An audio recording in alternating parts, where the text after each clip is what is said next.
పూర్వక నిండు వందన వచనం తెలియజేస్తున్నాను అందరికీ. అందరు బాగున్నారా? సంతోషంగా ఉన్నారు? దగ్గరగా ప్రభుకి స్తోత్రం చెప్దామంటారా? హల్లెలూయా. మంచిది. ప్రభుని స్తుతించాలని ఎంతో ఆరాటంతో సన్నిధికి వచ్చినటువంటి మీ అందరినీ దేవుడు దీవించునుగాక. హల్లెలూయా. ప్రభు సన్నిధిలో మీ సంతోషం ఆయన పరిపూర్ణం చేయునుగాక.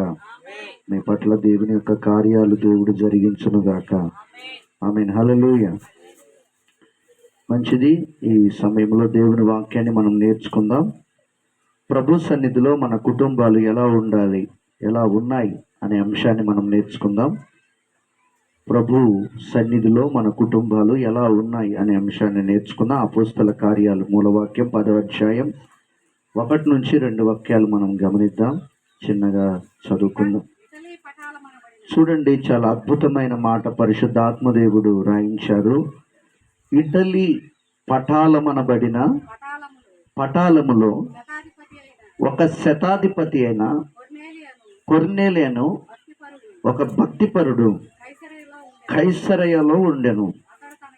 చూడండి, అద్భుతమైన మాట మనకు కనపడుతుంది. అతడు తన ఇంటి వారి అందరితో కూడా దేవుని యందు భయభక్తులు గలవాడయుండి ప్రజలకు బహుధర్మము చేయించు ఎల్లప్పుడూ దేవునికి ప్రార్థన చేయువాడు. ప్రార్థన దయగలిగిన మా తండ్రి, ఈ పునరుద్ధాన దినములో పునరుద్ధానుడైన యేసు నీ శ్రేష్టమైన నామాన్ని ఆరాధించడానికి ఈ సమయం మాకు ఇచ్చారు. నీకు వందనాలు ప్రభువా.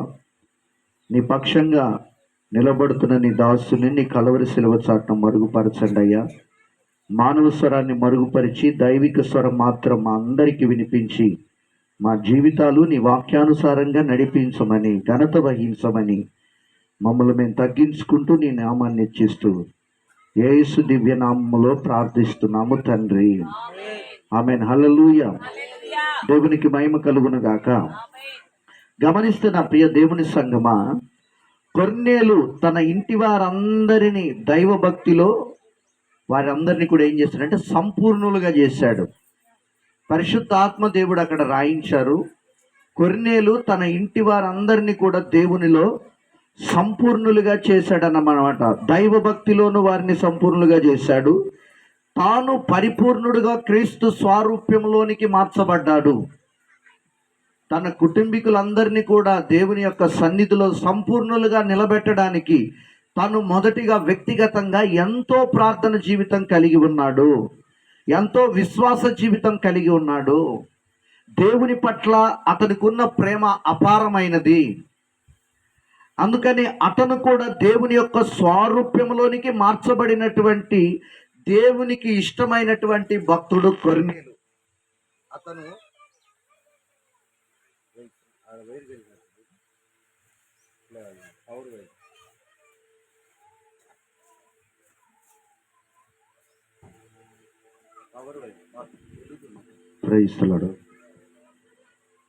ఎక్కడున్నాం మనం? అతడు చాలా భక్తిపరుడు. యేసయ్యను విశ్వసించక మునుపు అతను ఎలాంటి వాడు, విశ్వసించినాక ఎలాంటి వాడు. యేసుని విశ్వసించిన తర్వాత తన జీవిత విధానాన్ని సంపూర్ణంగా ప్రభు చిత్తానికి అప్పచెప్పుకొని నడిపించబడుతున్నాడు. ఇలా నడిపించబడుతున్నప్పుడు తన ఉద్యోగ వ్యవస్థలో సైన్యాధిపతి 100 మంది సైనికుల మీద ఒక ప్రధానమైనటువంటి అధికారి ఎప్పుడు బిజీగా ఉంటాడు. ఇప్పుడు మనం పోలీస్ స్టేషన్కి వెళ్ళి చూస్తే ఎస్ఐగా ఉన్నటువంటి ఒక వ్యక్తికే రోజుకు ఒక 100 కాల్స్ వస్తాయి, బిజీ. అట్లాంటి బిజీని కూడా ప్రక్కన పెట్టేసి కొర్నేలు దేవుని సన్నిధిలో కుటుంబంతో సహా గడపడానికి సమయాన్ని కేటాయిస్తున్నాడు. ఈరోజు మన కుటుంబాలు ఎలా ఉన్నాయి, ఒక ఇంత ఆత్మ పరిశీలన మనం చేసుకోవాలి. కొర్నేలు దీవించబడడానికి, మనం దీవించబడబోవడానికి కారణాలు ఏంటో మనం తెలుసుకొని మనం మార్పు చెందితే ఆ రోజు కొర్నేలుతో ఉన్న దేవుడు ఈ రోజు ఉన్నాడు. నమ్మితే బలంగా చప్పట్లు పడదాం. యేసయ్య మారనివాడు, మాట తప్పనివాడు, నిన్న నేడు ఏకరీతిగా ఉన్నవాడు. మన దేవుడు సజీవుడు, మాట్లాడేవాడు, యుగయుగాలు జీవిస్తున్నవాడు. ఆమేన్. హల్లెలూయా. ఆయనలో ఎలాంటి మార్పు లేదు. మారవలసింది, మార్చుకోవలసింది పద్ధతులు మనలోనే ఉన్నాయి. ఈరోజు వాటిని మనం సరి చేసుకుందాం. అంత ఉన్నతమైన ఉద్యోగ వ్యవస్థలో ఉన్న వ్యక్తి ఎల్లప్పుడూ ధర్మకార్యాలు చేస్తున్నాడు, మానక కుటుంబీకులందరితో ప్రార్థనకు ఒక సమయాన్ని ఇస్తున్నాడు, ఆరాధన చేస్తున్నాడు, ఆరాధనకు వెళ్తున్నాడు. అతని గురించి ఎవరో ఇంటి పక్కన వాళ్ళు, వీధులున్న వాళ్ళు, లేకపోతే ఎవరో సాక్ష్యం, ఉద్యోగ వ్యవస్థలో ఉన్న అధికారులు సాక్ష్యం ఇవ్వటం లేదు, కానీ సాక్షాత్తు పరమందున్న దేవుడే తన గురించి సాక్ష్యం ఇస్తున్నాడు. ఎవరిస్తున్నారట అతని గురించి సాక్ష్యం? ఈ మాటలు అపోస్తులు ఇవ్వటం లేదు. ఈ మాటలు అతనితో పాటు ఉద్యోగ వ్యవస్థలో ఉండి ఇతడు చూపుతున్న క్రీస్తు ప్రేమను బట్టి, ఇతడు చేస్తున్నటువంటి పేదవారి పట్ల చేస్తున్న ధర్మ కార్యాలను బట్టి వీళ్ళెవరూ సాక్ష్యం ఇవ్వట్లేదు. ఇతని గురించి సాక్ష్యం ఇవ్వడానికి సాక్షాత్తు దేవుడే ఆ సాక్ష్యాన్ని గాబ్రియేలుతో చెప్పి పంపించాడు భూమి మీదకి. హల్లెలూయా. దేవుని చేత సాక్ష్యం పొందిన వ్యక్తులు మనకు ప్రధానంగా ఇద్దరు కనబడతారు. ఒకటి దానియేలు, రెండు కొర్నేలు. దానియేలు దగ్గరికి వచ్చి గాబ్రియేలు అంటాడు కదా, దానియేలు నువ్వు బహుప్రియుడవు అంటాడు. ఆమేన్. ఎవరు వచ్చి అంటున్నారు? దేవదూత గాబ్రియేలు వచ్చి అంటాడు కదా, దానియేలు నువ్వు బహుప్రియుడవు, నువ్వు దేవునికి ఇష్టమైన వాడవు, నువ్వు దేవునికి నచ్చిన భక్తుడవు, దేవుని ఇష్టానుసారంగా జీవిస్తున్న వ్యక్తివి.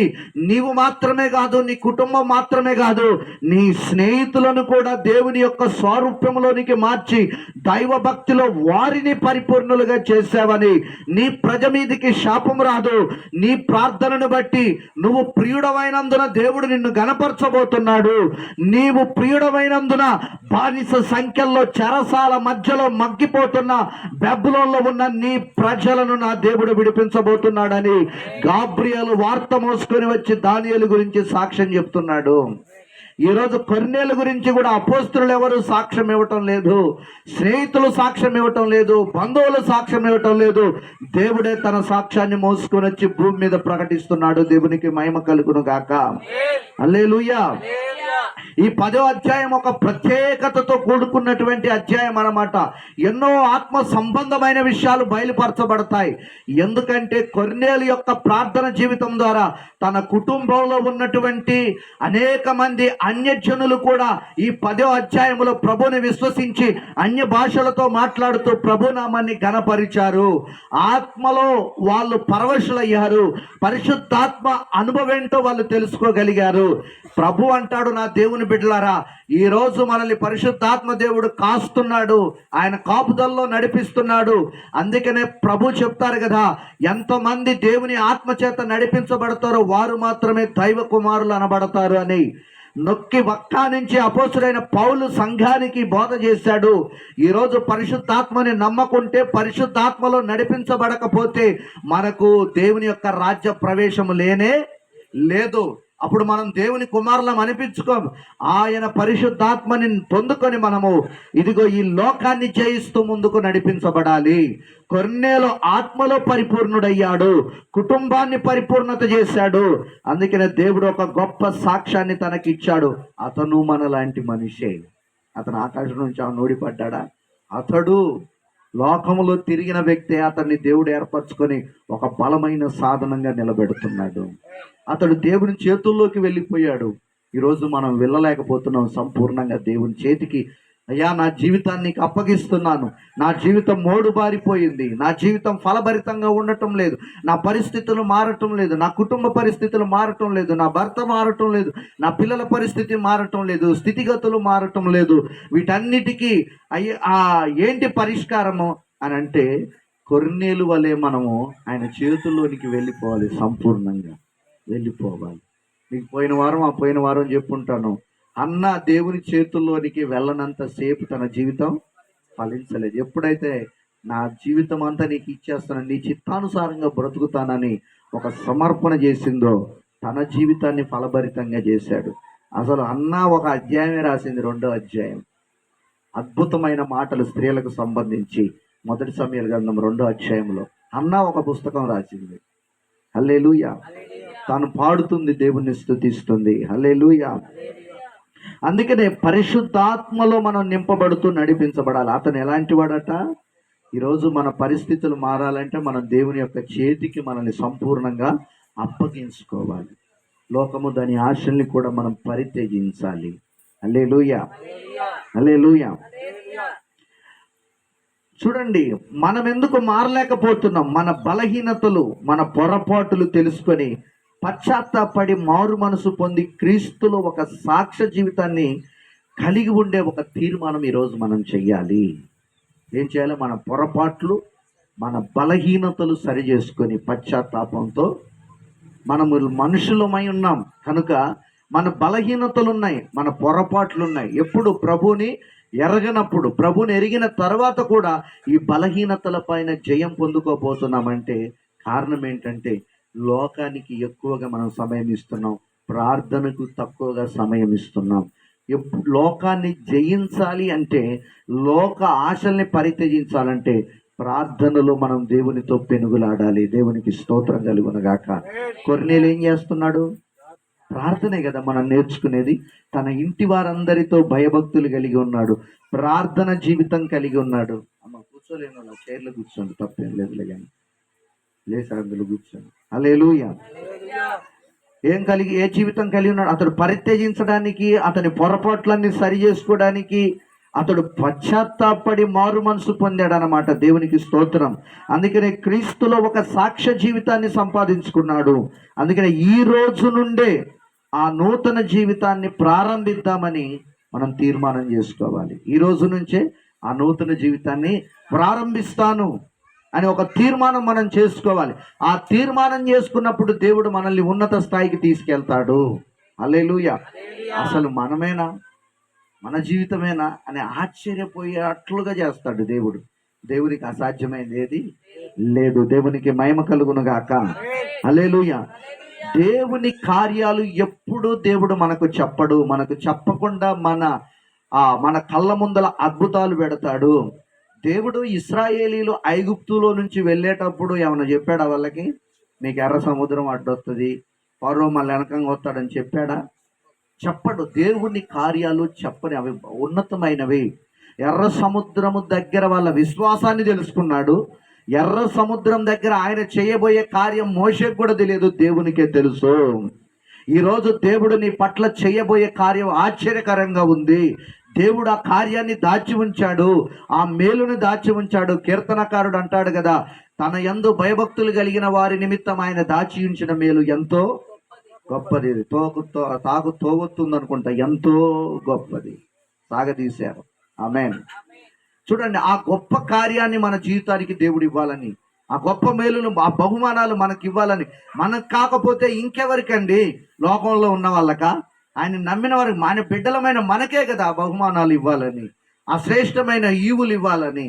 ఈ రోజున మన కడుపున పుట్టిన పిల్లలు ఒక మంచి స్థాయిలో ఉంటే, ఒక మంచి గుణ లక్షణాలు అలవర్చుకొని ఒక మంచి నడవడికలో మార్గంలో నడుస్తుంటే మనకు అనిపిస్తుంటుంది, మన కాడ ఉన్న ఆస్తులైనా, ఇంటినైనా, సొమ్మైనా నా కొడుక్కిస్తే వాడు బాధ్యతగా వాటిని డెవలప్ చేస్తాడని ఒక ఆశ ఉంటుంది. అవునా? అదే అట్లా కాకుండా మీ కొడుకు తాగుబోతుడయి వాడు పట్టించుకోనకుండా విచ్చలవిడిగా తిరుగుతుంటే వాడికి నువ్వు ఇవ్వాలని ఆశపడతావా? సేమ్ యాజ్ ఇట్ ఈస్ దేవుడు కూడా మన జీవితంలో అది ఆలోచిస్తున్నాడు. హల్లెలూయా. లోకంలో పడి మనం విచ్చలవిడిగా ఉంటే ఆ బహుమానాలు తీసుకొని మనం వాటిని ఎలా వినియోగించుకోవాలో మనకు తెలియదు. వాటిని ఎలా అభివృద్ధి చేయాలో మనకు తెలియదు. ఎప్పుడైతే ఆయన మార్గంలో భయభక్తులు కలిగి నడుస్తున్నప్పుడు ఆ బహుమానాలన్నీ ఒకదాని తర్వాత ఒకటి మనకి ఇస్తూ ఉంటాడట. వాటిని డెవలప్ చేసుకోవాలి మనం. హల్లెలూయా. దేవునికి స్తోత్రం కలుగును గాక. క్రైస్తవ కుటుంబాలు ఈ చిన్న చిన్న విషయాలు తెలుసుకోలేకపోతున్నారు, దేవునికి లోబడలేకపోతున్నారు, దేవునికి సమర్పించుకోలేకపోతున్నారు, యేసయ్య చేతుల్లోనికి వెళ్ళలేకపోతున్నారు. ఈ రోజు నుండి ఆ నూతన జీవితాన్ని ప్రారంభిద్దాం. పాపాన్ని మనలో చంపేసి ఒక సమాధి కడదాం. దానికి ఏం కట్టాలంట? సమాధి కడదాం. ఈరోజే ఒక నూతన మనసు పొందుకొని పాపాన్ని మన వృద్ధిలో చంపేసి దానికి సమాధి కట్టాలి. ఆమేన్. హల్లెలూయా. పాపం మన జోలికి రాకుండా మనం చూసుకోవాలండి. హల్లెలూయా. పాపం వలన ఏమొస్తుందని చెప్పాడు దేవుడు? మరణం. ప్రభు అయిన యేసుక్రీస్తులో మనం నిలబడితే ఏమొస్తుందంట? జీవం, నిత్య జీవం మనకు వస్తుంది. అది మనం గ్రహించుకున్నప్పుడు కొర్నేలు కుటుంబం వలె మనము దీవించబడతాము, ఆశీర్వదించబడతాము. దేవునికి స్తోత్రం కలుగును గాక. హల్లెలూయా. కొన్ని విషయాలు వేగంగా చూసి ముగింపులోకి వద్దాం.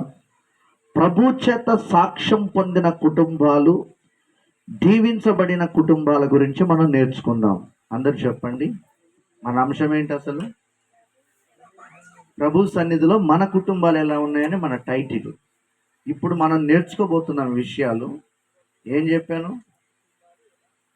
ప్రభువుని విశ్వసించినటువంటి, లేకపోతే ప్రభు చేత సాక్ష్యం పొందిన కుటుంబాలు, దీవించబడిన కుటుంబాల గురించి మనం నేర్చుకొని మనం కూడా దీవించబడదాం. హల్లెలూయా. మొదటిగా మనం గమనిస్తే క్రీస్పు తన ఇంటి వారందరితో కూడా ప్రభునందు విశ్వాసం ఉంచాడట. చూస్తే మనం అపోస్తల కార్యాలు 18:8 చూద్దాం. అపోస్తల కార్యాలు 18:8. ఆ సమాజ మందిరపు అధికారి అయిన, ఇందాక ఆయన ఎవరు? కొర్నేలు ఎవరు? శతాధిపతి. ఈయనెవరు? సమాజ మందిరపు యొక్క అధికారి. క్రీస్పు తన, చూడండి, ఇంటి వారందరితో కూడా ప్రభునందు విశ్వాసం ఉంచాడు. ఎంత చక్కటి మాట. ఆయనేమో వాళ్ళ ఇంటి వారందరితో ప్రార్థనలో ఉన్నాడు. ఈయనేమో తన ఇంటి వారందరితో ఎక్కడున్నాడట? విశ్వాస వీరులుగా ఉన్నాడు ప్రభు సన్నిధిలో. ఆమేన్. ప్రార్థన, విశ్వాసం. అందుకనే వాళ్ళ కుటుంబాలు దీవించబడ్డాయి. వాళ్ళ కుటుంబాల గురించి ప్రభు రాయించాడు, ప్రభు సాక్ష్యం ఇస్తున్నాడు. ఈరోజు మన కుటుంబాలు కూడా ఇలా దీవించబడాలంటే మన ఇంటి వారందరి కొరకు మనం ప్రార్థన చేయాలి. హల్లెలూయా. మీ అందరికీ నా సాక్ష్యం తెలుసు అనుకుంటాను. నేను తాగుబోతునై మారి తర్వాత ఆ చావు విరమణలు చేసుకున్న తర్వాత నేను యేసు ప్రభు సన్నిధిలో తీర్మానం చేశాను, ఈ రోజు నుంచి ఏమి తాగను, ఏమి చెయ్యను, సిగరెట్లు తాగను, నాకున్న అలవాట్లు అన్నీ మార్చుకుంటానని తీర్మానం చేసుకున్నాను. నేను ఒక్కనే చర్చికి వెళ్ళింది. మా పాస్టమ్ గారు, అప్పుడు పాస్టమ్ గారు కాదు, నా భార్య. అప్పుడు ఆమె చాలా గుణవతి అయింది కానీ చర్చికి రాకపోయేది. అప్పుడు నా భార్య కొరకు, నేను నా పిల్లల కొరకు సుమారుగా 1 సంవత్సరంన్నర ఒక్కనే ప్రార్థన చేశాను. సంవత్సరంన్నర నా కుటుంబం కొరకు నేను ప్రార్థన చేశాను, కన్నీళ్లు విడుస్తూ ప్రార్థన చేసుకుంటూ. సెంట్రింగ్ పనికి వెళ్ళి వచ్చి రాత్రులు వచ్చి అంత రాత్రి అయినా ఆ బైబిల్ ముందలేసుకొని కూర్చుంటే నిద్ర వస్తుంటే నా చేతితో నా చంపలే కొట్టుకొని పగిలిపోయేటట్టు, ఎవడో కొట్టని అవసరం లేదు, నిద్ర తేలిపోవాలని పని చేసి ఎండ కలిసిపోయి ఉంటాం కదా, అలా కొట్టుకు. ఇవన్నీ ప్రభువుకు తెలుసు. ఇది అబద్ధం చెప్పట్లేదు, నిజమైన సాక్ష్యాలు. రేపు పరలోకంలో దేవుడు మీకు చెప్తాడు. ఎప్పుడు మనందరం ఒకరోజు పెళ్ళి ఏసై వచ్చినప్పుడు పోతాం కదా, అప్పుడు చెప్తాడు, నేను అబద్ధం చెప్పాను, నిజం చెప్పాను. హల్లెలూయా. మా ఊరు వాళ్ళని అడిగిన, సోమవారం వాళ్ళని అడిగినా చెప్తాను మీకు. హల్లెలూయా. ఆ రూమ్లో కూర్చొని చంపల మించి కొట్టేసుకొని అలా వాక్యం చదువు కూడా సరిగా రాదు నాకు. అప్పుడు ఎప్పుడో పెళ్లి కాక మునుపు 10th పాస్ ఫెయిల్ అయ్యాను. మళ్ళీ మా పాప పుట్టిన తర్వాత 10th పాస్ అయ్యాను. ఆ చదువు మరుగున పడిపోయింది. పెద్దగా చదువుకునేవాడిని, తప్పులు వస్తున్నా బయటికి. ఆ నత్తి అంతా పోయింది, ఆ నోటి మాలిన్యం అంతా తొలగిపోయింది. అలా 1.5 year ప్రార్థన చేసిన తర్వాత 1.5 year తర్వాత మా పాస్టర్ గారికి అసలు చదువు రాదు. ఆమె మందిరానికి రావడం మొదలుపెట్టింది. ఇక ఆమె పాటల్లో ఉజ్జీవం, ఆ బాప్టిస్ట్ చర్చిలో ఉజ్జీవం రేకెత్తిచ్చింది. ఊగిపోయారు అందరు. దేవునికి స్తోత్రం. హల్లెలూయా. ఒక మేడగది అనుభవంలోకి వెళ్ళిపోయామన్నమాట. ఎక్కడున్నా పిలిపించి అమ్మగారితో పాటలు పాడిపించుకునే వాళ్ళు. అప్పుడు నేను ట్రైనింగ్కి వెళ్ళిపోయాను. ఆమె అలా దేవుడు నా కుటుంబాన్ని దేవుని సన్నిధిలో నిలవబెట్టాడు. హల్లెలూయా. ఇది సజీవ సాక్ష్యం. దేవునికి అసాధ్యమైంది ఏది లేదు. మన ప్రార్థన బలమైందిగా ఉండాలి. కొంత సమయం పడుతుంది. ఆ సమయం వరకు విసుగు చెందకుండా మనలో ప్రార్థన వస్తూనే ఉండాలి. విసుగు చెందకూడదు. పోయిన వారం ఏ అంశం చెప్పాను నేను? శ్రవంతి ఏం చెప్పిందా? దుఃఖము చేత నిద్రించిన శిష్యులు అని చెప్పాను. దుఃఖం చేత, గుర్తుపెట్టుకోవాలి మీరు వాక్యం. దుఃఖం చేత నిద్రించారు.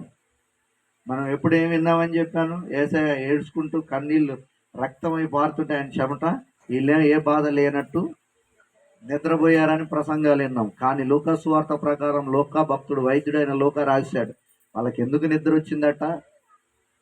బాగా ఏడ్చారు, వాళ్ళ ప్రభు వాళ్ళ మధ్యలో నుంచి వెళ్ళిపోతున్నారని. ఏడ్చి ఏడ్చి ఏమొస్తుందండి మనకి? అలసట రాదా?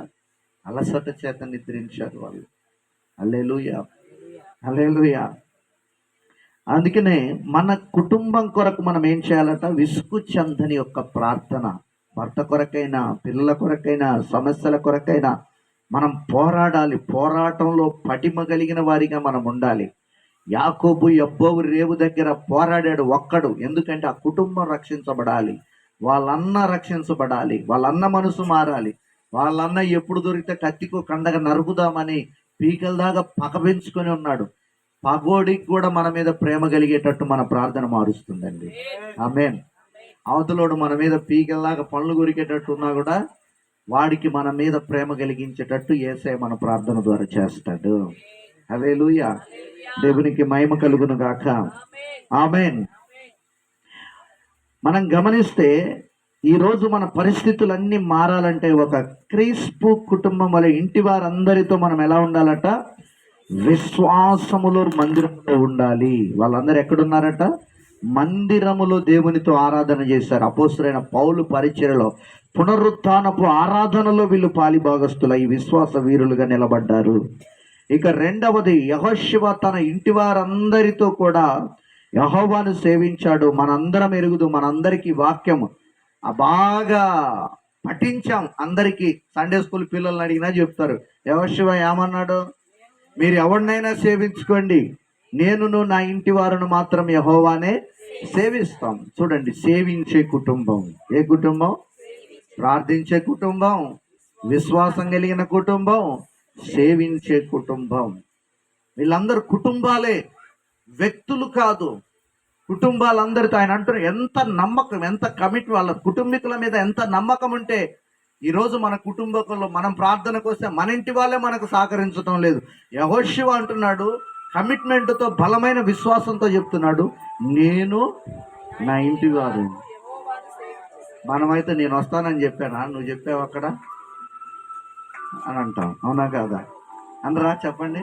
నేను వస్తానని నీకు చెప్పానా? ఇంటి వారు అందరితో అన్నావు, నేను బిజీగా ఉన్నాను అని అంటాం. కానీ ఆయన కూడా వారిని యేసయ్య యొక్క స్వరూపంలోకి మార్చాడు కుటుంబీకులందరినీ. అలాంటి దైవభక్తిలో పెంచాడు వాళ్ళ కుటుంబాన్ని. అందుకని అంత ధైర్యంగా డిగ్నిఫైడ్గా చెప్తున్నాడు. ఏమని? నేను నా ఇంటి వారు. అందరూ ఆ మాట పక్కన సెకండ్ ఇచ్చి చెప్పండి. మీరు మీ ఇంటి వారు యేసయ్యనే సేవించండి. అమ్మ అక్కకి అండి అది. ఆమేన్. హల్లెలూయా. మనం ఆయన్ని సేవించడానికి ఉన్నాం. ఆయన తప్ప మనకి ఇంకొక ఆరాధ్య దైవము లేనే లేదన్నమాట. హల్లెలూయా. అందుకనే రెండవదిగా యెహోషువ తన ఇంటి వారందరితో కూడా యెహోవాను సేవించాడు. మూడవదిగా లుదియ తన ఇంటి వారందరితో బాప్తిసం పొందిందన్నమాట. ఏం పొందిందంట? బాప్తిసం. చదువుదాం 16-15 అపోస్తల కార్యాలు 16వ అధ్యాయం 15వ వాక్యం.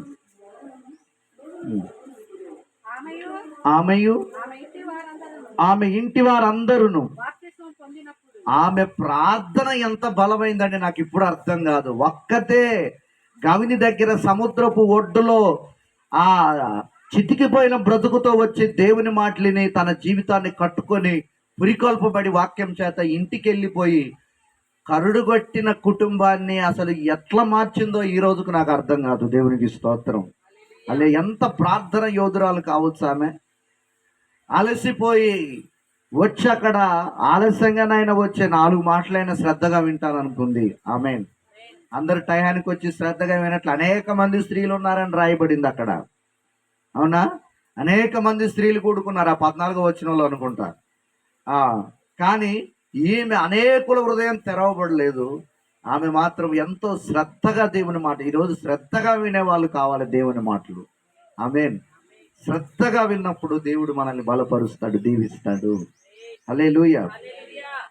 అందుకనే తన ఇంటి వారందరి కొరకు ప్రార్థన బలంగా చేసిందండి. భర్త కొరకు, పిల్లల కొరకు ప్రార్థన చేసి వారందరినీ కూడా బాప్తీసం పొందుకునేటట్లుగా క్రీస్తు యొక్క రక్షణలో, మహిమలో వాళ్ళని నిలబెట్టిందండి. దేవునికి స్తోత్రం. ఈరోజు ఒక లుధియాల వల్ల ఇక్కడ ఉన్న మీరందరూ మార్చబడుదురుగాక. మీ కుటుంబాల్లో మార్పులు జరుగురుగాక. మీలో ఇప్పుడు పరిశుద్ధాత్మ దేవుడు పనిచేసి మీలో నుంచి మీ ఇంటి వారిలో పని చేయునుగాక. మీలో ఉన్న దేవుని ప్రభావం ఈరోజు మీ ఇంటి వారిని తాకునుగాక, మీ పిల్లల్ని తాకునుగాక, మీ భర్తల్ని తాకునుగాక. మారని వారిని తాకి ఒక మార్పులోనికి కొద్ది రోజుల్లోనే తీసుకొచ్చి మీ నోటి నుంచే సాక్ష్యాన్ని దేవుడు బయటికి తీసుకురాబోతున్నాడు. నువ్వు నమ్ము. ఈరోజు దేవుని మీద విశ్వాసం ఉంచు. ఈ మాటను నమ్మి, ప్రభువా పలాని ఆదివారం రోజు మాతో మాట్లాడావు, నాతో మాట్లాడావు, నా కుటుంబీకుల్ని తీసుకొస్తానని నేను ప్రార్థనలో ఈ రోజు నుంచి పోరాడుతాను అని నువ్వు తీర్మానం చేయి. నీ పరిస్థితిని మార్చబోతున్నాడు యేసయ్య. హల్లెలూయా. దేవునికి స్తోత్రం. ఇంటి వారందరితో కూడా బాప్తీసం తీసుకుంది. ఆమేన్. ఎంత ధన్యురాలో ఆ తల్లి. ఆమేన్. బాగా ప్రార్థన చేసింది ఒక్కతే. నేను అనుకుంటాను నాలాగానే పోరాడి ఉంటుంది ఎన్ని సంవత్సరాలు. హల్లెలూయా. మనకాడ మాటలు చదివి అప్పుడే జరిగింది అనుకుంటాం, కానీ దాని వెనక ఎంతో ప్రయాసం. అంత సహజంగా మారనిస్తాడు సైతానుడు. మరి మారిన వాళ్ళనే లోకంలో గలిపేస్తున్నాడు. భ్రమపరిచే ఆత్మగా వాడు తిరుగుతున్నాడు. అందుకని ప్రభు అన్నాడు, సాధ్యమైతే ఏర్పరచబడిన వారు సైతం కూడా మోసపరచబడతారు, మోసపోకుండా మీరే చూసుకోండి అని మనకే చెప్పాడు బాధ్యత. హల్లెలూయా. ఆ బాధ్యతను మనం స్వీకరించి మోసపోకుండా చూసుకోవాలి. ఆమేన్. ఇక 4వదిగా చెరసాల నాయకుడు తన ఇంటి వారందరితో రక్షణ పొందాడు. అపోస్తల కార్యాలు 16:31. 16:31. అమ్మ ఒకళ్ళు మంచిగా చదువు. చదువు శ్రవంతి. అందుకు వారు ప్రభు అయిన యేసునందు విశ్వాసం ఉంచుము, అప్పుడు నీవును నీ ఇంటి వారును రక్షణ పొందుదురని చెప్పి అతనికి అతని ఇంటనున్న వారి అందరికీ దేవుని వాక్యం బోధించారు. ఇంటి వారందరితో రక్షణ పొందాడు. వీళ్ళు రక్షణ పొందడానికి పౌలు శీల యొక్క ప్రార్థన ప్రభావం అన్నమాట. చెరసాల నాయకుడు ఫస్ట్ శతాధిపతి, తర్వాత అమ్మ రెండో వ్యక్తి ఎవరు? క్రీస్తు ఎవరు? సమాజ మందిరపు యొక్క అధికారుల లిస్టు చెప్తున్నాను. ఫస్ట్ ఎవరు? శతాధిపతి. రెండో వ్యక్తి ఎవరు? సమాజ మందిరపు యొక్క అధికారి. మూడో వ్యక్తి ఎవరు? యెహోషువ ఎవరు? ప్రజల యొక్క నాయకుడు. నాలుగోది లుదియమ్మ ఎవరు?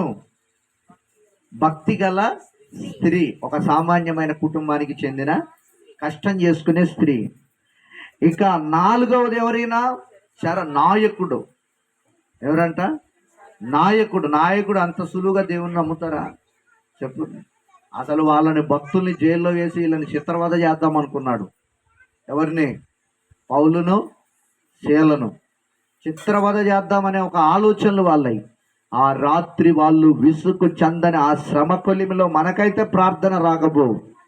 ఒకవేళ ఉజ్జీవం కలిగిన విశ్వాసులు పక్కన ఎవరు నుండి ప్రార్థన చేస్తాం. ఇప్పుడు అసలే కాళ్ళకు బొండలు వేసారు. మనకి ఏమేకున్నా ఆదివారం ప్రార్థనకు రావట్లేదు చాలా మంది.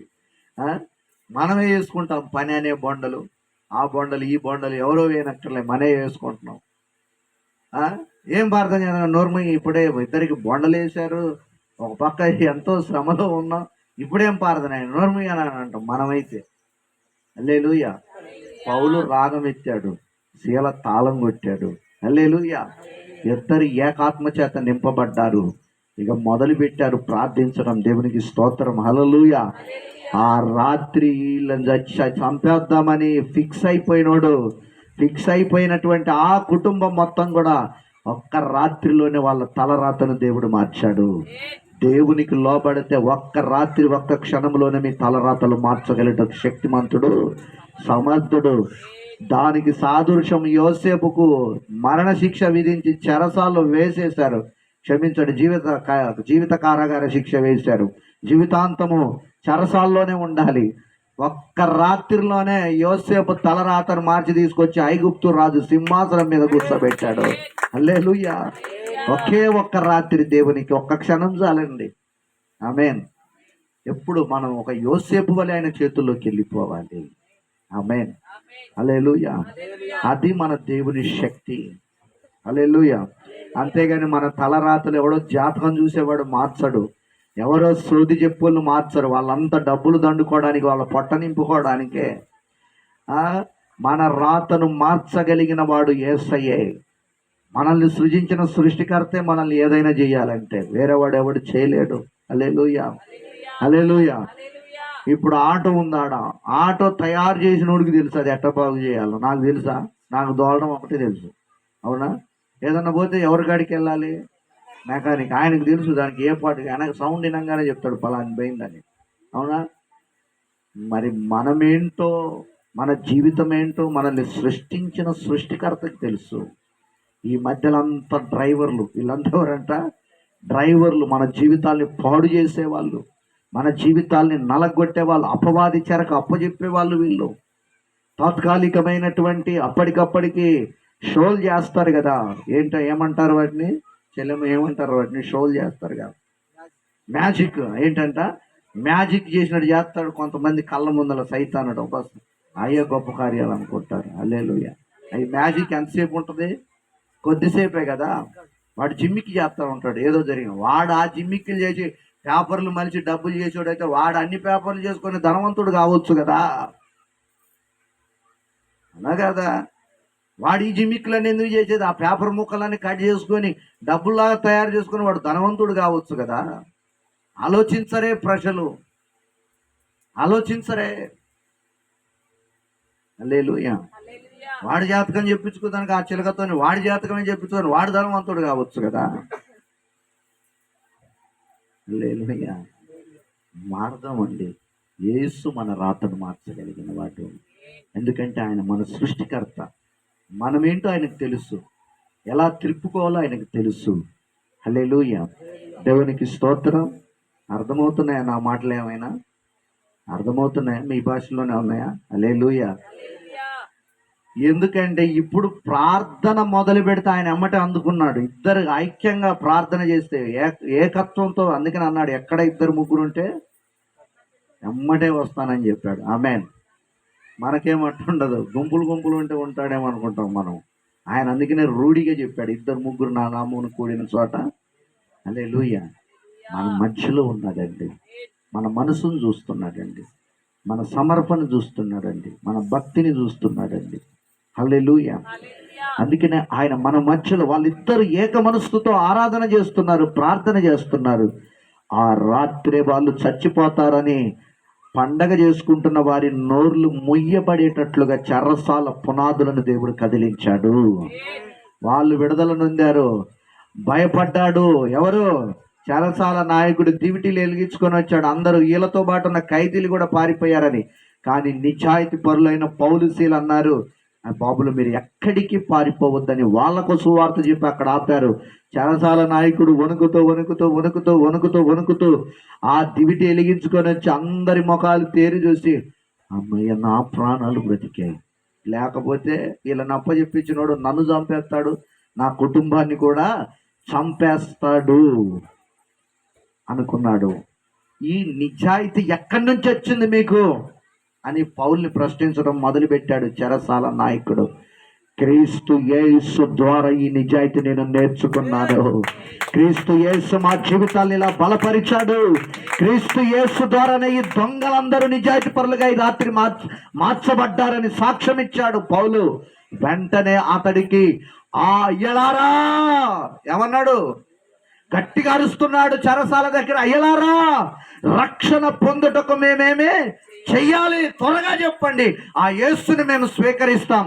అరే ఇక్కడ ఎవ్వరూ మతం మార్చరు, నా యేసయ్య కరుడు గట్టిన హృదయాలను మాత్రమే మారుస్తాడు. మృగ స్వభావం కలిగిన వ్యక్తులను, పాడైపోతున్న వ్యక్తుల హృదయాలను మాత్రమే మారుస్తాడు. ఆయన మతాన్ని మార్చే దేవుడు కాదు, మనసులను మార్చే దేవుడు, మనిషిని మనిషిగా చేసే దేవుడు యేసయ్య. అవునంటారా కాదంటారా? హల్లెలూయా. మత స్థాపకుడుగా వస్తే ఎప్పుడో యూదులందరిని ఆయన వైపు తిప్పుకొని యోధా రాజ్యం స్థాపించేవాడు.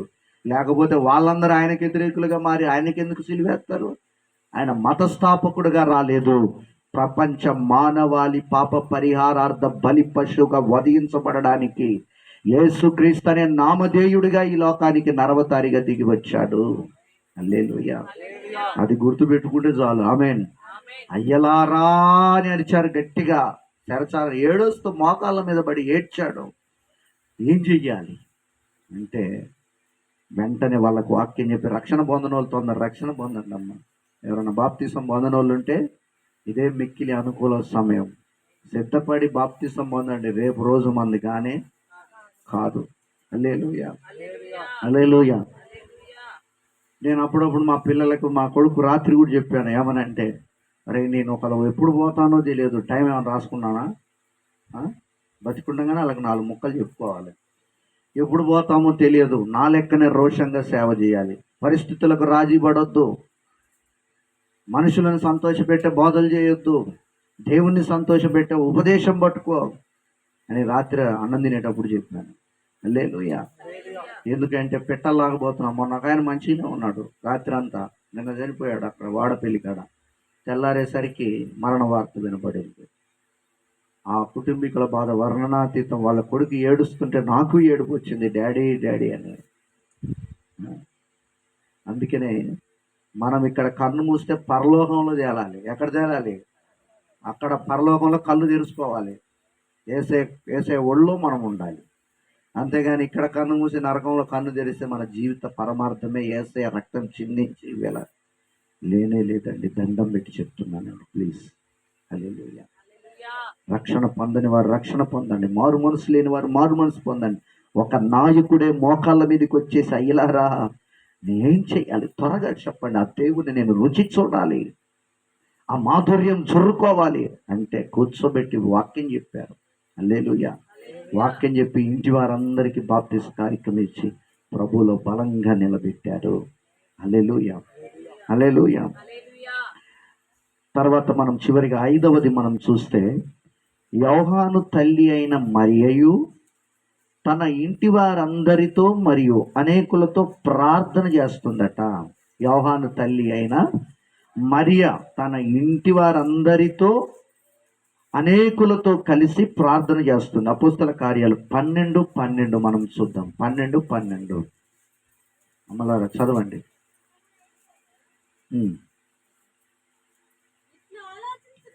ఇట్లు ఆలోచించుకొని అతడు మార్కు అను చూడండి, యోహాను తల్లి అయిన మరియ ఇంటికి వచ్చెను. అక్కడ అనేకులు కూడి ప్రార్థన చేయుచుండిరి. చాలు, అందరితో ఏం చేస్తుందట? ప్రార్థన. తన ఇంటి వారందరితో అనేకులు అక్కడికి వచ్చారట. వాళ్ళ ఇంటికి తలుపు గడియ పెట్టేసి ఎవరిని బయటికి వెళ్ళనివ్వకుండా ప్రార్థనలో ఎదుగుతుంది. ఎవరి కొరకు ఈ ప్రార్థన? ఎవరి కొరకు ఈ ప్రార్థన? ఆ విశ్వాసం ఎంత గొప్పది!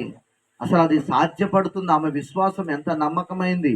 ఏంటంటే పేతురయ్య గారిని పట్టుకొని చెరసాల్లో వేశారు. వాళ్ళకి చిక్కిన వాళ్ళని ఇంకా విడిపించడం అసాధ్యం. అందుకనే ఏ నాయకుల దగ్గరికి వాళ్ళు వెళ్ళలేదు. వాళ్ళ సేవకుడు కొరకు ఏ అధికారుల యొక్క అయ్యా మా పాస్టర్ని జైల్లో వేశారు, బెయిల్ తేవాలి, కాళ్ళు పట్టుకుంటాం, ఏదో ఒకటి చేయండి అని అడగలేదు. పరమ తండ్రి అయిన దేవుని పాదాలు పట్టుకుంటేనే పేతురు బయటకు వస్తాడనే సత్యాన్ని తెలుసుకున్నారు. ఆమేన్. అందుకనే ఆ రోజు వాళ్ళు ఎవరిని బతిలాడాల్సిన అవసరం లేదు, మనం దేవుని పాదాలు పట్టుకుందాం అనుకున్నారు.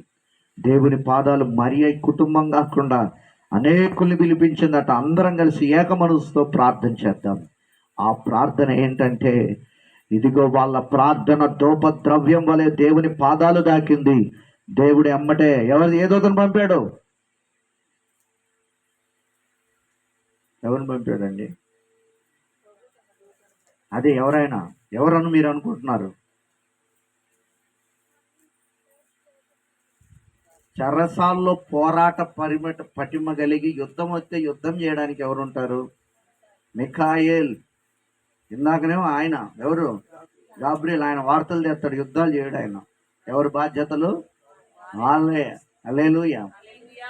చూడండి, యుద్ధం వస్తే యుద్ధం చేయాలి, ఆ పరిస్థితి వస్తే యుద్ధం కూడా చేయాలని ఎవరిని పంపించాడట? మిఖాయేల్ని. రాత్రికి రాత్రి. ఇప్పుడు ఎవరి ప్రార్థన ద్వారా దిగి వచ్చాడు ఆయన? సంఘం యొక్క ప్రార్థన, మరియ యొక్క ప్రార్థన, బలమైన ప్రార్థన దేవుణ్ణి కదిలించింది. అంతే, దేవుడు కదిలిపోయాడు. వెంటనే మిఖాయేలును వెళ్ళిపో అర్జెంటుగా, పేతురుని తీసుకొని. ఎట్లా తీసుకొచ్చాడు? తాళాలు వేసిన తాళాలు వేసిన, మొదటి కావలట, రెండో కావలట, మూడో కావలి దాటి వచ్చినా ఎవడికి సోయలేరు. హల్లెలూయా. తీసుకొచ్చి పేతురు చెప్పులు వేసుకొని నువ్వు నేరుగా నడుచుకుంటే వాళ్ళందరూ నీ కోసం ప్రార్థన చేస్తున్నారు, నువ్వు వాళ్ళ ఇంటికి వెళ్ళిపో అని చెప్పాడు. హల్లెలూయా. ప్రార్థనకు అంత శక్తి ఉంటుంది. ఆమేన్. అందుకనే మనకు సమస్యలు వచ్చినప్పుడు వాళ్ళకాడికి పోయి వీళ్ళకాడికి పోయి ఎవరి పాదాలు పట్టుకోవాల్సిన కర్మ మనకు పట్టలేదు. పట్టుకోవాల్సిన ఆయన పాదాలు పట్టుకుందాం. ఇంట్లో ఉపవాసం ఉండి ఆయన ప్రార్థన చేద్దాం. మందిరంలో పడి ఉపవాసం ఉండి ప్రార్థన, ఆయన పాదాలు పట్టుకుంటే ఎక్కడి నుంచి తెరవలసిన ద్వారాలన్నీ దేవుడు ఏం చేస్తాడట? తెరుస్తాడు. హల్లెలూయా, హల్లెలూయా. చూడండి, ఆ రాత్రి వాళ్ళు చేసిన, ఆ స్త్రీలు చేసిన ప్రార్థన ఈరోజు మన గ్రామంలో సంఘం ఎదగాలన్నా, అనేకులు నశించిపోతున్న తాగుబోతులు, లోకంలో ఉన్న ప్రజలు, యవన బిడ్డలు ఎంతో మంది పాడైపోతున్నారు. బాల్య వయసు నుంచే లోక సంబంధమైన ఆశలు మన గ్రామంలో ఎన్నో చూస్తున్నాం. ఈ ప్రాంతంలో గత 3 సంవత్సరాల పైచిలుకు నుంచి వస్తున్న చిన్న చిన్న పిల్లలకు పాప సంబంధమైన ఆలోచనలు, తప్పులు, వీటన్నిటినీ మనం వాళ్ళలో నుంచి దూరం చేయాలంటే, కొడితే తిడితే మారరు, మన మీద వ్యసన పడతారు. వాళ్ళ కొరకు ఇక్కడ ఉన్న ప్రజలు, సంఘం ఏం చేయాలట? ప్రార్థన చేయాలి. ఫలాని వ్యక్తిని మార్చు, ఫలాని వాళ్ళని మార్చు, ఫలాని వాళ్ళని నీ సన్నిధిలో నిలవబెట్టు. అతను తాగి నాశనం అయిపోతున్నాడు, జీవితం పాడు చేసుకున్నాడు, ఈమె అలా అవుతుంది, ఆయన ఇలా అవుతున్నాడని నీ వ్యక్తిగతంగా ఒకళ్ళ కొరకు రోధిస్తున్నప్పుడు నీ అవసరతలు దేవుడు తీరుస్తాడు. వీళ్ళు ఎవరి కోసం ప్రార్థన చేస్తున్నారు? చెరసాల్లో ఉన్న పేతురు కొరకు ప్రార్థన చేస్తున్నారు. హల్లెలూయా, హల్లెలూయా. అనేకులు రక్షించబడాలంటే సంఘం బలంగా ప్రార్థన చేయాలి. అక్కడున్న బుడ్డమ్మాయికి కూడా ఎంత భక్తి ఉందో చూడండి. నాకు ఆశ్చర్యం అవుతుంది. ఆ పిల్లని కూడా తలుపు పెట్టి తాళం పెడితే అసలు ఇంత అల్లరి చేయకుండా వాళ్ళతో మోకరిల్లి ప్రార్థన. మన పిల్లలు అయితేనా క్షణం మాత్రం చర్చిలో కూర్చోరు, మనకే సూపలు చూపిస్తారు. మరి మనం వాళ్ళ క్రమశిక్షణలో ఉంచాలి, దేవుని సన్నిధిలో ఎదిగించాలి. ఆ పాప చూడు ఎంత చక్కగా కూర్చుందో. దేవుడు నేను దీవించను కాక. ఏం పేరు నాన్న? అమ్మ తల్లి అక్షిత. మా శిష్యురాలు అక్షయ ఉంది, పాలకీళ్ళ మిగతా అక్షయ. అమ్మాయి కూడా అంతే, మంచిగా పాటలు పాడతాయి, క్రమశిక్షణ. హల్లెలూయా, హల్లెలూయా. అట్లా ఒక క్రమశిక్షణగా అమ్మాయి వాళ్ళతో ప్రార్థనలు మోకరించింది. వీళ్ళేమో స్తోత్రం స్తోత్రం, తొందరగా రప్పి అంటున్నారు. ఆయన వచ్చి తలుపు కొడుతున్నాడు. పేతురు వాళ్ళ దైవజనుడు యొక్క స్వరం ఆ బుట్ట పిల్ల విన్నది. ఆమేన్. మీరు ప్రార్థన ఆపండి, అయ్యగారు వచ్చాడు కానీ ఇక దేవుడు కార్యం చేశాడంటే ఇక పిచ్చి పెట్టినట్టుంది ఈ అమ్మాయికి అంటున్నారు వాళ్ళు. హల్లెలూయా. కొన్నిసార్లు మనం చేసే ప్రార్థనను బట్టి మనల్ని కూడా ఇలా పిచ్చోళ్ళు అంటారు. మనం బాధపడాల్సిన అవసరమే లేదు. హల్లెలూయా. అనలేదు అంటారా మనల్ని ఇప్పటివరకు? అన్నారు చాలా మంది. అనుకొని దేవునికి స్తోత్రం చెప్పండి. పిచ్చిమోహన్ దాన్ని కూర్చో చాక్లెట్ కొనిస్తా కానీ ఊరికి అది సాకులు చెప్పి తలుపు తీసుకొని బయటికి పోదామని చూడమాకంటున్నారు వాళ్ళు. అంటుంటే లేదు, వచ్చాడు దేవుడు కార్యం చేశాడు, కళ్ళు తెరిచి చూడండి అన్న. ఇక ఆ బుడదాని గోల తట్టుకోలేక తలుపు తీరంగా పేతురు ప్రత్యక్షమయ్యాడు. ఆమేన్. ఇంత గొప్ప కార్యం దేవుడు జరిగించాడు. ఏంటంట? ప్రార్థన. మొదటిగా ఎవరు? కొర్నేలు కుటుంబంతో ప్రార్థన. రెండోది ఎవరు? మీకు అందరికి నెవరు వేసుకోవాలి రోజు ఇంటికాడ. రెండోది ఎవరు అమ్మా? క్రీస్తు సమాజ మందిరపు యొక్క అధికారి, విశ్వాసంతో ప్రార్థనలో ఉన్నాడు, మందిరంలో గడుపుతున్నాడు. 3 యెహోషువ కుటుంబంతో దేవుని ఆరాధన చేస్తున్నారు. 4 లుదియా ప్రార్థన, దైవభక్తి కలిగిన స్త్రీ, బాప్తీసం కుటుంబంతో పొందిన స్త్రీ. తర్వాత 5 చెరసాల నాయకుడు, కుటుంబం అంతటితో రక్షణ పొందినవాడు. తర్వాత ఎవరు? ఎవరు మరియమ్మ? ఎవరి తల్లి? యోహాను తల్లి ఏ యోహాను? బాప్తిసం ఇచ్చే యోహానా? బాప్తిసం ఇచ్చే యోహాను వాళ్ళ అమ్మ పేరు ఏం పేరు? ఎలిజబెత్. ఈమె ఎవరంట? యేసు ప్రభు ప్రియ శిష్యుడైన యోహాను తల్లి, ఆమె పేరు మరియా. ఆమె ఇంటి వారందరితోనూ అనేకులతో కలిసి ప్రార్థన చేసింది. దేవుని కార్యాలు వీళ్ళందరూ చూచారు. ఈరోజు మన కుటుంబంలో చూడాలంటే అందరం లేచి నిలబడదాం. మనం మార్చుకోవాల్సినవి మనం మార్చుకుందాం. దేవుని సన్నిధిలో మన పద్ధతులు, మన ఆచారాలు మార్చుకొని సంపూర్ణముగా దేవునిలోనికి వెళ్ళిపోదాం. వీళ్ళందరినీ దీవించిన దేవుడు, వీళ్ళందరినీ బలపరిచిన దేవుడు మనల్ని బలపరుస్తాడు. మన కుటుంబం